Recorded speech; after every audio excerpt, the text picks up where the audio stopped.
வணக்கம் நண்பர்களே, நான் உங்கள் TN61 ராஜா. நாம் இன்றைக்கி ஊர் சுற்ற போக இடம் தான் வால்பாறை. என்ன தான் நம்ம ஊர் சுற்ற போகிறோன்னு சொன்னாலும், வாழ்க்கையின் உச்சக்கட்ட ஒரு முடிவு எடுக்கும்பொழுது இந்த மாதிரி இயற்கையான ஒரு மலைப்பிரதேசத்துக்கு சென்று பாருங்கள். கண்டிப்பாக வாழ்க்கையில் ஒரு மாற்றம் அடையும். என்னடா உருட்டுறான்னு தானே நினைக்கிறீங்க? அதெல்லாம் இல்லைங்க, உண்மைதாங்க.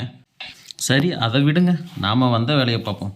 வால்பாறையில் 1846 ராமசாமி முதலியார் தன்னுடைய தோட்டத்தில் காப்பி பயிரிடப்பட்டதாக சொல்லப்படுதுங்க. அவர் தான் முதல்ல காப்பி பயிரிடப்பட்டதாக சொல்கிறாங்க. இதாங்க இங்கே கொஞ்சம் கொஞ்சமாக காடுகள் குறைந்து தேயிலை தோட்டமாக மாறிச்சிங்க. சரி, நாம் வாங்க சுற்றி பார்க்குறத பார்ப்போம். இதுதாங்க வால்பாறையின் அடிவாரம். வால்பாறைக்கு எப்படி வரணும்னு உங்களுக்கு நல்லாவே தெரியும். பொள்ளாச்சியிலேருந்து ஆழியாறு டேம் தாண்டின அடுத்ததுமே வால்பாறை அடிவாரம். கண்டிப்பாக இந்த கேட்டு 6:30 மணிக்கு தாங்க ஓப்பன் பண்ணுவாங்க. ஒருவேளை முன்னாடியே வந்துட்டிங்க அப்படின்னா பக்கத்திலேயே வண்ணத்து பூச்சி பூங்காவும் அதுக்கு ஆப்போசிட்டில் பார்த்தீங்கன்னா மூலிகை செடியும் வளர்க்குறாங்க. இது ரெண்டையும் பார்த்துட்டு என்ட்ரி ஃபீஸாக ஒரு 50 ரூபா கேட்பாங்க. கட்டிட்டு மேலே ஏறிடுங்க. மேலே ஏறினோடனே நம்ம ஆழியாறு டேமை முழுமையான வியூ பாயிண்டோட பாருங்கள். பார்த்து முடித்த உடனே அடுத்ததாக நீங்கள் பார்க்க போகிற இடம் கவியருவி. அதுவும் போகிற வழியிலே தாங்க இருக்குது. அதுக்கும் என்ட்ரி ஃபீஸ் உண்டு. கண்டிப்பாக குழந்தைகளோட குடும்பத்தோடு நீங்கள் போயிருந்தீங்க அப்படின்னா முழுமையான ஒரு என்ஜாய்மெண்ட் உங்களுக்கு கிடைக்கணும் அப்படின்னா இந்த அருவியில் நீங்கள் கண்டிப்பாக குளிச்சுடுங்க. இங்கே குளிச்சுட்டு நீங்கள் மேலே போனால் தான் ரொம்ப அருமையாக ரசிக்கலாம் இடங்களை. ஏன் அப்படின்னா வால்பாறையில் வேறு எங்கும் குளிக்கிறதுக்கு அனுமதி இல்லை. இந்த ஒரே ஒரு அருவியில் மட்டும்தாங்க குளிக்கிறதுக்கு அனுமதி இருக்குது. அதனால் கண்டிப்பாக இங்கே குளிச்சுட்டு போயிடுங்க. அடுத்ததாக நீங்கள் முடிச்சுட்டு மேலே போனீங்க அப்படின்னா தேயிலை தோட்டம் ஆரம்பமாகிடும். இந்த இடம் தாங்க கர்நாடகா காப்பி நிறுவனம்னு சொன்னோம் பார்த்தீங்களா, அவங்க விற்றுட்டு போன இடம். அந்த இடம் தான் இப்போ வாட்டர் ஃபால்னு அடிக்கிறாங்க. உடனே வாட்டர் ஃபால்னதும் அருவி, இதுலேயும் நம்ம குளிக்கலாம் அப்படின்னு நினச்சிடாதீங்க. இது அந்த கிராமத்து பேரே வாட்டர் ஃபால் தாங்க. இதை எல்லாத்தையும் பார்த்துட்டு அப்படியே மேலே போயிட்டே இருந்தீங்கன்னா நிறைய இடங்களில் தேயிலை தோட்டத்தை நீங்கள் பார்க்கலாம். மேலே போகும்போது கண்டிப்பாக இந்த போர்டை படிச்சுட்டு போங்க. ரொம்ப அருமையான வரிகள். அடுத்தது நம்ம பார்க்க போகிற இடம் தலைநார் வியூ பாயிண்ட்டுங்க. இங்கே என்ட்ரி ஃபீஸாக 100 ரூபா வாங்குறாங்க. இதை பார்த்து முடிச்சுட்டு அடுத்தது மேலே திரும்பவும் நீங்கள் மீண்டும் வந்து வால்பாறைக்கு மேலே ஏறுங்க. போகிற வழியில் ஒரு சிலை இருக்கும். இந்த சிலையை கண்டிப்பாக மிஸ் பண்ணிடாதீங்க. என்னடா ஒரு சிலை இருக்க, இவர் தான் ஒரு வேளை வால்பாறையை உருவாக்குனாரோ அப்படின்லாம் நினச்சிடாதீங்க. இவர் வெறும் தொழிலாளி தாங்க. அப்புறம் எப்பறம் சிலை வச்சுட்டாங்க அப்படின்னா அவர் செஞ்ச செயலும் மக்களுக்கு செஞ்ச நல்லதும் தாங்க. அது மட்டும் இல்லைங்க, இவர் தமிழர் கிடையாது, இவர் ஒரு ஆங்கிலேயர். இவரை பற்றி முழுமையான வரலாறு நீங்கள் படித்து தெரிஞ்சிங்க. அடுத்தது வாங்க நம்ம சுற்றி பார்க்க போகலாம். அந்த இடத்துல ஒரு வியூ பாயிண்ட் இருக்குதுன்னு சொன்னல, அதுதான் இது. அதையும் நல்லா பார்த்துட்டு வந்துருக்கேன். ரொம்ப அருமையாக இருக்கும். அப்புறம் நம்ம போயிட்டே இருந்தோம் அப்படின்னா ஒரு கிறிஸ்துவ தேவாலயம் இருக்குங்க. ரொம்ப அழகாக இருக்குது. இந்த தேவாலயத்தை மிஸ் பண்ணிடாதீங்க. பார்த்துட்டு கண்டிப்பாக அடுத்ததாக நீங்கள் கிளம்புற இடம் தான் ரொட்டி கடை. எல்லாமே வியூ பாயிண்ட் தான். அதை முடிச்சுட்டு அடுத்ததாக நீங்கள் என்ட்ரி உள்ளே போகிற இடம் தான் வால்பாறையோட சிட்டிங்க. உள்ளே நுழைஞ்ச உடனே ஒரு கல்லூரி தெரியுங்க. அரசு கல்லூரி தாங்க. வால்பாறைனாலே பார்க்குறதுக்கு ரொம்ப அழகாக தாங்க இருக்கும். இந்த வால்பாறை சிட்டியை ஒரு மலைப்பகுதியில் நின்று கீழே பார்த்தீங்க அப்படின்னா அருமையான காட்சியாக தெரியும். இன்னொன்று சொல்ல மறந்துட்டேங்க, நீங்கள் வாகனங்களுக்கு எரிபொருள் நிரப்பணும் அப்படின்னா இங்கே தாங்க முடியும். நீங்கள் வால்பாறை சிட்டிக்குள்ளேயே எரிபொருள் நிரப்பிட்டு போயிடுங்க. வேறு எங்குமே நீங்கள் எரிபொருள் கிடைக்காது. அதை முடிச்சுட்டு இங்கேயே சாப்பிட்டுட்டு கிளம்புனீங்க அப்படின்னா அந்த சிட்டிக்கு அருகிலேயே இருக்குங்க போட்டிங் முடிச்சாங்க. ஒவ்வொரு மலைக்கும் போகும்பொழுது போட்டிங் கண்டிப்பாக போகணுன்னு ஆசை வரும். அதனால் இங்கேயும் போட்டிங் இருக்குது.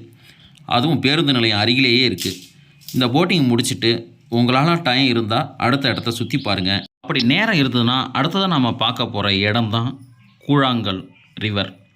இதை கூழாங்கல் ஓடைன்னு அங்கே சொல்கிறாங்க. ரொம்ப பெருசாக இருக்காதுங்க, நார்மலாக இருக்கும். சில நேரங்களில் தண்ணீர் இல்லாமல் கூட இருக்கும். அதனால தான் நான் சொன்னேன் நீங்கள் மங்கி ஃபால்ஸில் குளிக்கிறத மிஸ் பண்ணிடாதீங்கன்னு. சரி, இதெல்லாம் முடிச்சுட்டு நாம் அடுத்ததாக பார்க்க போகிற இடம் மேல் நீரார் அணை, சின்ன கல்லார் அருவி. இது ரெண்டும் ஒரே இடத்துல தாங்க இருக்குது. இது போகும் வழியில் ஒரு அருமையான கிராமம் இருக்குங்க. அந்த கிராமத்து பேர் தான் சின்கோனா. இந்த சின்கோனாவில் ஒரு பள்ளிக்கூடம் இருக்குங்க. இந்த பள்ளிக்கூடம் மூடி தான் கிடக்கு.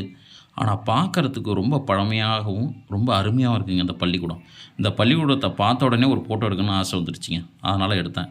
இது தாங்க மேல் நீரார் அணைக்கு போகிறதுக்கான மெயின் கேட்டுங்க. இது 10:30 தான் ஓப்பன் ஆகும்.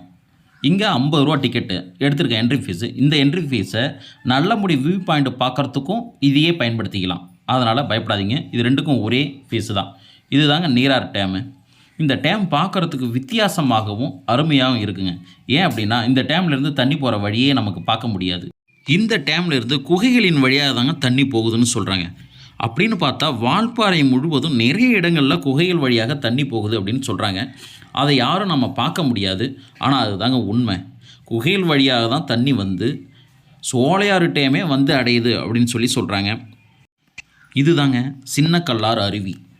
இங்கே கண்டிப்பாக குளிக்க அனுமதி இல்லை. ஏன் அப்படின்னா ஃபாரஸ்ட் ஆஃபீஸர் நம்ம பக்கத்துலேயே உட்காந்துருப்பாங்க. கண்டிப்பாக இங்கே குளிக்க முடியாது, இங்கே நிறைய ஆபத்துகள் இருக்குது அப்படிங்கிறாங்க. ஏன் அப்படின்னா இது மட்டும்தான் இங்கே ரிசர்வ் ஃபாரஸ்ட், மீதி எல்லா இடமும் தேயிலை தோட்டம். அதனால் கண்டிப்பாக இங்கே விலங்குகள் ஆபத்தோ இல்லை மற்ற ஆபத்தோ இருக்கலாம் அப்படின்னு சொல்லி இங்கே குளிக்க அனுமதிக்கிறது இல்லை. மற்றபடி பார்க்கலாம். இந்த அருவிக்கு கிட்டக்க போய் அந்த கல்லுலலாம் உட்காந்து காலை நினச்சி தண்ணியை அள்ளி வேணாலும் ஊற்றிக்கலாம். அப்படி ஒரு என்ஜாய்மெண்ட், ஒரு 2 மணி நேரம் இங்கே என்ஜாய்மெண்ட் பண்ணலாம், நல்லாயிருக்கும். அதை முடிச்சுட்டு அப்படியே வாங்க நாம் நல்லமுடி வியூ பாயிண்ட்டுக்கு போகலாம். நல்லமுடி வியூ பாயிண்ட்டோட மெயின் கேட் இது தான். இதில் மேலே ஏறும்போது என்னடா எல்லா இடத்துலையும் வெறும் தேயிலை தோட்டமாக இருக்குதுன்னு பார்க்குறீங்களா? நம்ம போகிற இடம் மட்டும் இல்லைங்க, நம்ம ரோடு கூட தேயிலை தோட்டத்தின் வழியாக தான் போகும். இதுதாங்க நல்லமுடி வியூ பாயிண்ட் என்ட்ரி. இங்கே டிக்கெட்டு எடுக்கணும். அதனால் நம்ம அங்கேயே எடுத்துட்டோம் அப்படிங்கிறதால இங்கே எடுக்க தேவையில்லை. நாம் இதை போய் பார்க்குறோம், வியூ பாயிண்ட்டை சுற்றி பார்க்கலாம். இந்த வியூ பாயிண்ட்டை பார்க்கணுன்னா கிட்டத்தட்ட 1 கிலோமீட்டர் நீங்கள் நடந்து மேலே தாங்க போகணும். ஆனால் உண்மையாகவே அருமையான ஒரு வியூ பாயிண்ட்டு தான். ஏன்னா நீங்களே பாருங்களேன், நம்ம மொபைலுக்கு முன்னாடி ஒரு பிக்சர் வச்சுருப்போம்ல, அதை விட சூப்பரான இடமா இருக்குது. பார்த்தீங்களா? தெரியுதா? உங்களுக்கே தெரியும். ரொம்ப அருமையாக இருக்குங்க இந்த இடம். கண்டிப்பாக இதை பார்த்துட்டு அப்படியே திரும்ப ரிட்டன் கீழே இறங்குனீங்க அப்படின்னா ஒரு போர்டு இருக்குது, அந்த போர்டை படித்து பாருங்கள். இந்த வழியாக தான் நீங்கள் சோலையார் டேம் போகணும். இங்கே வந்தீங்கன்னா இந்த வழியாக போகிறது தான் பெட்ரு, கிட்டக்க இருக்கும். இதில் என்ன ஒரு விஷயம் அப்படின்னா, இந்த ரோடு ரொம்ப சின்னதாக இருக்கிறதால ஒரு வாகனம் தான் போகலாம். அதனால் பார்த்து போங்க. போகிற வழியில் ஒரு டீ ஃபேக்ட்ரி இருக்குது. நீங்கள் டீ தூள் வாங்கணும் அப்படின்னு நினச்சிங்க அப்படின்னா, நீங்கள் டீ தூள் வாங்குறதுக்கு இதுதான் ஒரு சிறந்த இடம். இங்கே வாங்கிக்கிட்டு நீங்கள் கிளம்புனீங்க அப்படின்னா நீங்கள் அடுத்ததாக போகிறது சோலையார் டேம் போய் அடைஞ்சிடலாம். பாருங்கள், நீங்கள் இதெல்லாம் ஆப்பிரிக்கா நாட்டில் எல்லாம் இருக்குதுன்னு நினைக்காதீங்க. நைல் நதி மாதிரியே தானே இருக்குது, அப்படி தான் தெரியும். ஆனால் இல்லைங்க, ரொம்ப அருமையான இடங்க சோலையார் டேம். இதை கண்டிப்பாக வால்பாறை போகிறவங்க மிஸ் பண்ணிடாதீங்க. சோலையாரை மிஸ் பண்ணிங்கன்னா நீங்கள் வால்பாறை போனதுக்கான அர்த்தமே இல்லை. என்னடா தண்ணியை தேக்கி வைக்கிற ஒரு டேம் தானே, என்ன பார்த்து என்ன பண்ண போகிறோம் அப்படின்னு நீங்கள் நினச்சிங்கன்னா கண்டிப்பாக நினச்சிடாதீங்க. ஹாலிவுட் படத்தில் வர வியூ பாயிண்ட் மாதிரியே இருக்குங்க. நீங்கள் ஹாலிவுட் படத்தை இந்த இடத்துல போய் நின்று பாருங்கள், இந்த இடத்துல ஒரு வேளை நிறைய படம் எடுத்துருப்பாங்களோ அப்படின்னு நீங்களே நினைப்பீங்க. அவ்வளோ அற்புதமாக இருக்குங்க. ஒருவேளை தண்ணி கம்மியாக இருந்தது அப்படின்னா இந்த டேமோட பின்பகுதியில் நீங்கள் இறங்கி போயும் பார்க்கலாங்க. இதுதாங்க அந்த பின்பகுதியில் பாருங்களேன், இந்த டேமு, நதி இதெல்லாம் பார்த்தீங்கன்னா ரொம்ப அருமையான காட்சிங்க. ஒருவேளை இந்த சோலையார் டேமுக்கு போகிறதுக்கு முன்னாடியே இருட்டிடுச்சு, நேரம் ஆகிடுச்சு அப்படின்னு நினச்சி நீங்கள் கீழே இறங்கி போயிடாதீங்க. கண்டிப்பாக வெயிட் பண்ணி இந்த இடத்த பார்த்துட்டு போங்க. இந்த சோலையார் டேம் பக்கத்துலேயே நிறைய ஹோட்டல் இருக்குது. நாம் இந்த ஹோட்டலில் தாங்க தங்கணும். இங்கே ஃபயர் கேம்பும் இருக்குங்க. அதனால் எங்களுக்கு பிடிச்சிருந்துச்சு, ஆனால் இங்கே தங்கிட்டோம். உங்களுக்கு எது பிடிச்சிருக்கோ அங்கே தங்கிங்க.